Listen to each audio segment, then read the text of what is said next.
Кыргызстанда 2 апрелге карата дагы 162 адамдан коронавирус табылды. Алардын эң көбү Бишкек шаары менен Чүй облусунда катталды. Акыркы бир күн ичинде өлүм катталган жок. Соңку бир сутка ичинде мурда ооругандардын 82си сакайып чыкты. Коронавируска каршы республикалык ыкчам штабтын маалыматына караганда илдет жуккандардын расмий саны 88 700 кишиге жетти. Алардын 88 миңи сакайып чыкты. Илдет 1500 бейтаптын өмүрүн алды. Ооруканада жаткандардын арасынан 24 бейтаптын абалы өтө оор, 112си оор, дагы 426сы орточо оор деп бааланууда.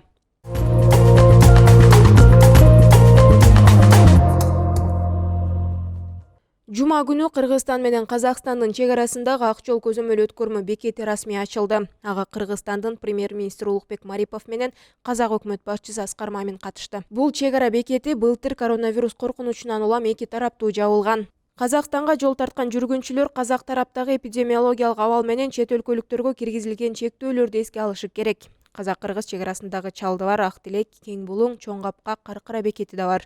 Анын ичинде 5 автоунаа жана 1 темир жол өткөрмө жайы иштейт.